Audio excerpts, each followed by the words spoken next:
Hello commando, welcome to another class. আজকের ক্লাসে আমরা নাইফ টুল নিয়ে কথা বলবো। চলুন কথা না বাড়িয়ে সরাসরি সফটওয়্যার চলে যাই।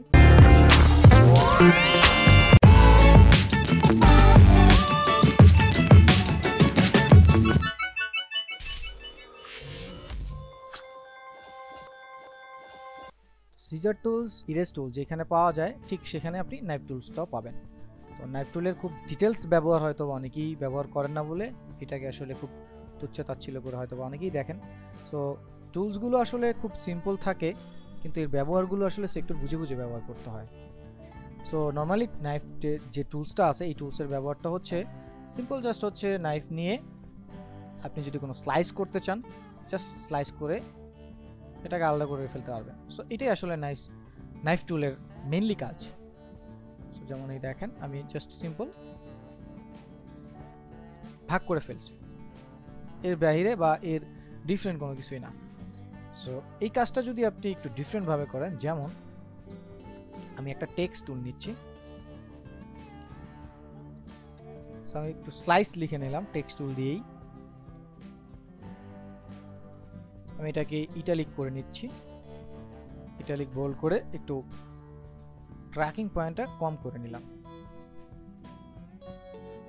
কাইন্ড অফ এরকম। সো এখন এটাকে রাইট ক্লিক করে আমি এখান থেকে আউটলাইন করে নিলাম। সো আউটলাইন করার পরে আমি একটা কপি করে নিই জাস্ট বোঝার জন্য, সাপোজ কপি করে নিলাম। সো এখন এটাকে সিলেক্ট করে আমরা এখান থেকে নাইফ টুল নিচ্ছি। সো নাইফ টুলটা নিয়ে আমি জাস্ট এখান থেকে স্লাইসটা আলাদা করে নিচ্ছি, স্লাইস করে নিচ্ছি।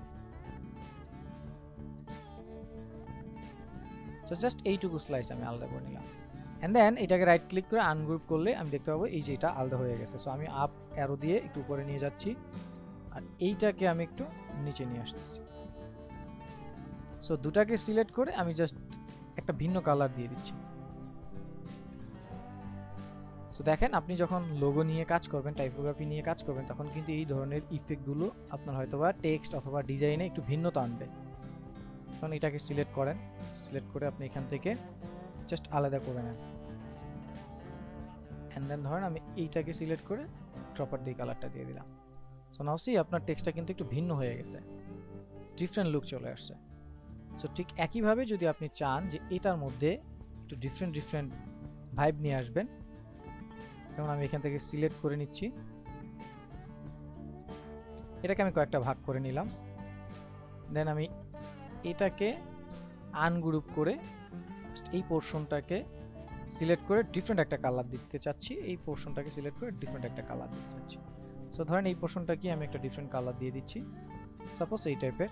এখন এটাকে আমি জাস্ট একটু সামনে এগিয়ে দিচ্ছি, তো সামনে এগিয়ে দিলাম। সো দেখেন এখন ডিফারেন্ট কিন্তু একটা ডিজাইন চলে আসছে বা একটা ভাইব চলে আসছে। আমি যদি এটাকে সিলেক্ট করে একটু সামনে এগিয়ে একটু নিচে নামিয়ে দিই, সাপোজ এরকমটা। সো টেক্সটটা যেরকম গতানুগতিক যে টেক্সটটা ছিল সেটার চাইতে কিন্তু একটু ভিন্নতা আপনি পেয়ে গেলেন। সো ঠিক এই কাজটাই আসলে স্লাইস টুলস করে। ধরুন আমি একটা এখান থেকে টেক্সট নিয়ে 0 লিখে দিচ্ছি। সো 0 দিলাম লিখে, এটাকে আমি হচ্ছে নর্মাল বোল্ডে নিয়ে আসলাম। এখন এটাকে আমি জাস্ট সিজার টুলস দিয়ে কেটে ফেলবো। সো সেক্ষেত্রে আমি এটাকে ক্রিয়েট আউটলাইন করে নিলাম, অ্যান্ড দেন সিজার টুলস দিয়ে ধরুন আমি এটাকে হাফ করে নিচ্ছি। সো হাফ করে নিলাম। সো এই হাফ যে জায়গাটা আছে সেই জায়গাটায় আমি একটা লাইন দিয়ে দিই। সো এটাকে একটু জাস্ট আনগ্রুপ করে আমি একটু উপরে উঠে নিলাম, একটু এইভাবে নিয়ে আসলাম, একটু এইভাবে নিয়ে আসলাম। এখন এই যে জায়গাটা আছে সেই জায়গাটা আমি একটা লাইন দিয়ে দিচ্ছি, সেভাবে একটা লাইন দিয়ে দিলাম। লাইনটাকে আমি জাস্ট জায়গা মতো প্লেস করে নিচ্ছি। সো এটাকে আমি স্ট্রোকে কালার দিয়ে স্ট্রোকের মানটা একটু বাড়িয়ে নিচ্ছি। সো বাড়িয়ে নিলাম, অ্যান্ড দেন এটার ইউনিফর্মটা চেঞ্জ করে আমরা উইথ প্রোফাইল 1 করে দিচ্ছি। এবার দেখেন আমি যদি এখানে একটু ভিন্ন কালার দিয়ে দিই, স্ট্রোক থাকবে না, ফিলে থাকবে। সো এখান থেকে আমরা একটু ডিফারেন্ট টাইপের কালার দিচ্ছি। সো নাও সি আপনার টেক্সটের যে লোগোটা ছিল বা টেক্সটটা যেটা ছিল আপনি এটা ডিজাইনে ব্যবহার করতে পারবেন এরকম ডিফারেন্ট একটা লুক দিয়ে, অথবা ডিফারেন্ট একটা ডিজাইন করে আপনার ডিজাইনটাকে অথবা ক্লায়েন্টকে একটু ভিন্নতা দিতে পারবেন। সো নাইফ টুলটা সিম্পল হলো, আপনি যদি ঠিক জায়গা মতো এটার ব্যবহার করতে পারেন তাহলে কিন্তু খুব সুন্দর একটা আউটপুট পাবেন। সো এখানে আপনি চাইলে শ্যাডো অ্যাড করতে পারেন, চাইলে আরও ডিফারেন্ট কিছু করতে পারেন।